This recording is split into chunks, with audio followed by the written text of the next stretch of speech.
Level 1. The listener.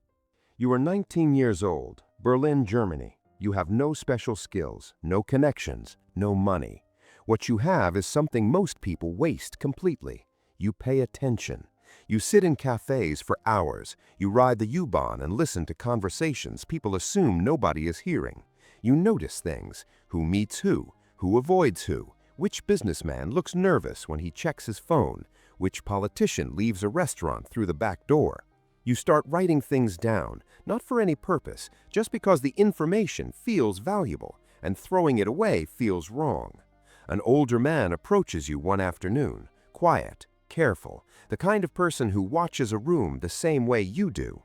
He sits across from you and orders coffee and asks you a single question. What would you do if someone paid you for what you already know? You do not answer immediately, but you do not say no. That pause is the beginning of everything. Level 2. The middleman. You are 22.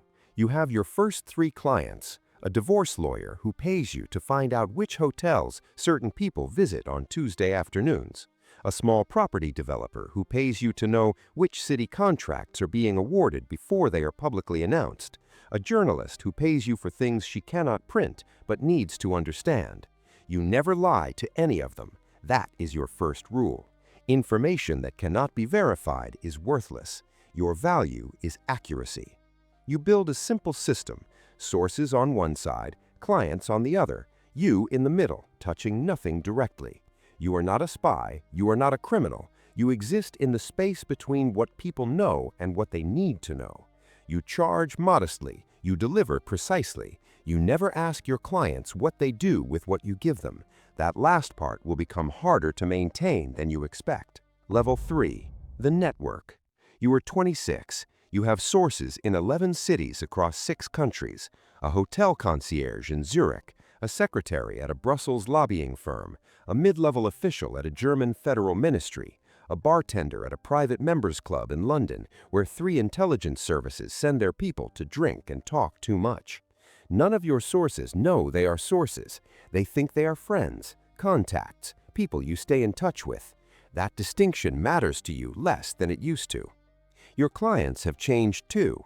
Smaller clients replaced by larger ones, a private intelligence firm in Vienna, a hedge fund in Singapore that pays you quarterly for geopolitical assessments, a law firm in New York whose clients you have never been introduced to, but whose money is always clean and always early. You have an apartment in 3 cities now, none of them registered in your name. You are becoming something you do not have a clean word for yet. Level 4. The analyst. You are 29. You do not just sell raw information anymore. You analyze it, connect it, show clients not just what is happening, but what is about to happen and why.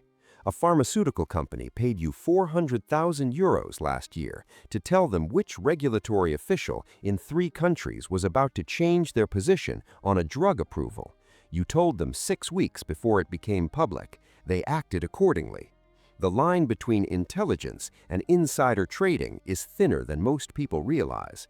You have learned to operate precisely on that line without crossing it in any way that could be proven. Your clients now include 2 Fortune 500 companies, a sovereign wealth fund, a former head of state planning a return to power who needs to know which of his former allies have turned against him. Information is the only currency that never devalues. You understood that at 19. Now you are building a bank. Level 5. The contractor. You are 32. Your first government client contacts you through 4 layers of intermediaries. They do not identify themselves directly. They never do. But the questions they ask and the precision they require tell you everything you need to know about who is sitting on the other side of the arrangement. You are now providing pre-decisional intelligence to a government agency that officially does not use private contractors for this type of work. Officially, you are paid through a consulting firm registered in Luxembourg that exists solely to pay people like you for work that cannot appear in any budget that a parliament might review. You know things now that would compromise sitting governments. You keep all of it, carefully, organized, encrypted, distributed across servers in 4 jurisdictions. Not as leverage, you tell yourself that, just as insurance. Level 6. The ghost. You are 35. You no longer exist in any meaningful way. Your original identity has been legally and digitally restructured 3 times. You have 4 passports across 3 nationalities, none of them false, all legally obtained through processes that almost nobody knows how to navigate. Your face has not appeared in a photograph in 4 years. You do not use social media. You do not attend public events. People who need to find you know how to leave a signal in a specific place. You check that place on your own schedule. You respond when you choose to. You have dinner alone most nights, good restaurants, quiet tables. You read, you observe, you think. You are the most connected person in 3 intelligence communities, and the loneliness of that is something you stopped mentioning to anyone a long time ago, because there is nobody left to mention it to. Level 7. The broker. You are 38. You are now selling to both sides of the same conflict simultaneously. Not out of greed, out of logic. If you only sell to one side, you become dependent on that side. Dependency creates vulnerability. Selling to both sides creates balance.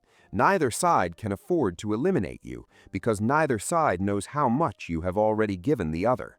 Mutually assured dependency. The most stable position in any information ecosystem.